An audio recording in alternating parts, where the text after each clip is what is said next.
With her hunger satisfied and Maud's head cleared, the pair began to venture the area, with Cassandra leading the way, looking for the friendlier-faced locals to ask her questions to. This would be a hell of a lot easier if you could tell me the people who actually knew you. I know you can't, but you can understand it's a bit of an inconvenience. Cassandra said. I know. If there was a way I could tell you everything, you know that I would, Maud replied. Cassandra soon spied what appeared to be an ideal candidate. She picked up the pace, but before she could draw the attention of the sharply dressed gentleman, she quickly became the fascination of a nearby merchant. He was a weedy-looking man, but elegantly dressed in a long black coat atop an olive green waistcoat. His trousers even looked surprisingly high quality compared to the others around the crowded area. He floated over to her rather flamboyantly. Excuse me, madam. Cassandra quickly turned to Maud and frowned. Surely this isn't one of your past acquaintances. He looks like a con man. A smile spread across Maud's face as she cocked her head to the side, giving Cassandra the silent answer which was becoming all too familiar. She couldn't tell her. The man extended his hand and spoke with a flair in his voice, a sales tactic ever so different from the woman from the bakery's kind and warm approach. She peered over at the small selection of goods he had scattered over a tatty old sheet spread over the cobbles. Not one person had stopped to see what he was trying to sell, not that she blamed them. A lot of the people around the area looked as if they could barely afford to feed themselves. The last thing locals would be looking for was expensive jewellery, which Cassandra didn't like to assume, but looked as if they were probably missed by their original owners. That pretty neck of yours looks like it would suit a pendant, or perhaps a nice brooch to match those stunning eyes, he said. Cassandra wasn't sure how to decline the man's offer, and she knew getting rid of him was going to be a struggle. As lovely as they are, I don't have the means to pay for anything you're selling. Seeing she wasn't financially stable enough to pay for anything he had strewn across the ground, he wasted no time thinking up other means of payment. Oh, I understand times are hard, what with all the deaths right now and whatnot. How about some of that hair of yours? I could get quite a bit for a lock of that.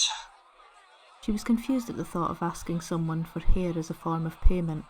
She was pretty sure in her time period that would quite possibly bring about a lawsuit for being a creep. But here, it seemed to be normal. Again, very nice offer, but I think I'll pass. There's somewhere I need to be, she said, flashing an awkward smile, trying her hardest not to anger the man, or cause a scene. In response, he delivered a shrug and smirked. Should have known Fergus was missing one of his girls. How considerate of him to let you out for a stroll. And to think all I asked for was some of your hair. Maud let out a slight laugh from behind her. He thinks you're a prostitute. It was already clear that Maud wasn't able to help in any way whatsoever. Although this particular gentleman wasn't her first choice to ask her questions to, he was going to have to do. He was clearly familiar with the area. Perhaps he mingled around the locals as he was trying to sell them his merchandise. She knew, however, judging by his character, he wasn't going to willingly part with information without a little persuasion. His smug face was making her blood boil. She was careful not to draw attention, discreetly but vigorously grabbing the baggy shirt sticking out at the top of his chest from beneath his waistcoat, pulling him closer towards her so she could whisper. Maud's laughter had suddenly stopped, and she was now watching the scene unfolding in stunned silence. Listen closely, you son of a bitch. I am not a prostitute. And unless you want to be added to that death count you mentioned, I suggest you pack up your shit and answer me a few questions.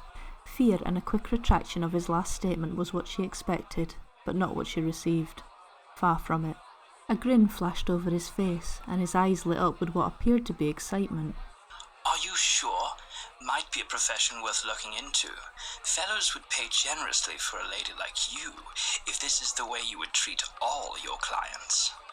Without giving the man a second chance to collect his items, she spotted a quiet alleyway and proceeded to pull him out of view from the rest of the street, delivering a much-needed slap across his face. Believe me, sir, I want nothing to do with you. I need to know the whereabouts of a certain someone, and if you tell me where he is, I will leave you to sell your obviously stolen goods in peace. If not, I will scream so loud it'll attract everyone's attention and you can try to worm your way out of that. The man kept his smile fixed on his face. My dear, my products were obtained perfectly legally. To some extent. It's not like the owners are going to miss them, or realize they're gone. Not that they could tell anyone anyway. Cassandra was confused. Was he a thief? If so, why was he so confident about not being caught? What are you talking about? She said. As I mentioned earlier, there have been a lot of deaths lately. He replied, raising an eyebrow, trying to get her to understand his motives. She finally let go of his shirt, pushing him away from her with quite a substantial amount of force, causing him to stumble slightly. You really just tried to sell me jewellery you nicked off a dead body, Cassandra roared in disgust. He dusted himself off, maintaining his smile, with a slight laugh behind his words. I have to make a living somehow, sweetheart. Now, I believed you asked me to point you in the right direction to find someone. Does this person have a name? That'd probably help quite substantially. Cassandra wasted no time. She didn't want to be caught by anyone accepting information from a sly, deceptive man, no matter how much she needed it. Baxter Fulmore, she said. Maud's eyes suddenly shot to her current companion. Luckily the man was unable to see her or hear her dismay as she breathed her words of disbelief to Cassandra. How did you find out? The man laughed as Cassandra ignored Maud's words. I thought you were going mad when I seen you talking to yourself in the street. Looking for Baxter proves I was right. Do you know him personally? You do know he's mentally unstable, right? Maud opened her mouth to speak again, but she was cut off by more of Cassandra's questions. And what makes you say that? He talks to himself sometimes. It's like a made-up language or something. Very strange fellow. Also, the noises. Oh, the noises that come from his house through the night. Sounds like wild animals. Really leaves his house these days, but I have to say he must have something that women appreciate. He's never short of female attention. There have been rumors floating around. Strange rumors.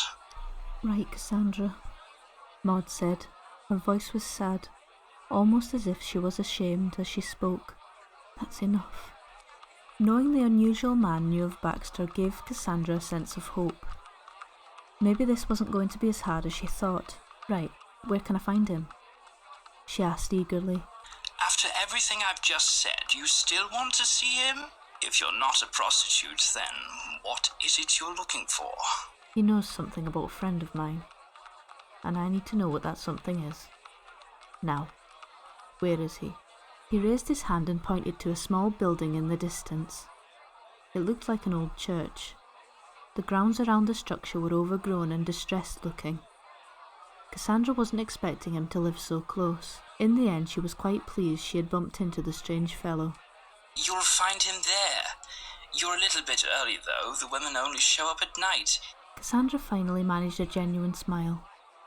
Although he wasn't exactly what she expected in the way of help, he had in fact provided it quite substantially. Thank you for your help. I am very grateful. You threatened me for that help, but it has been a pleasure. Do I get to know your name, in case our paths cross again? She knew the chances of meeting the man again were extremely slim, but she figured there would be no harm in telling him her name. Cassandra. But I'm not from around here, so I doubt you'll see me again. Cassandra, I'm Roger. Good luck. I hope you find what you're looking for, whatever that may be. Thank you. Good luck with your grave robbing, she replied. He chuckled slightly. He didn't seem shy about sharing anything with Cassandra, which made her feel very uneasy. Oh, my darling, robbing a grave would require so much work. I don't have that kind of time on my hands. It's much easier to get jewelry and garments straight from the source while they're still fresh and clean and warm. Makes my job a whole lot easier. Considering Roger had just openly admitted to murder and theft, it didn't surprise her in the slightest. It was his next confession which made her realise he certainly wasn't the kind of person to hang around with. The only reason reason you're still standing here is because there are too many people around for me to finish the job properly without drawing too much attention. Besides, there is nothing you possess that seems of great value. It's your lucky day. Lucky wasn't the word she would have used at that moment. She was more grateful about the fact Maud didn't dress too flashy. If she had, she could almost guarantee the conversation with Roger would have been her last.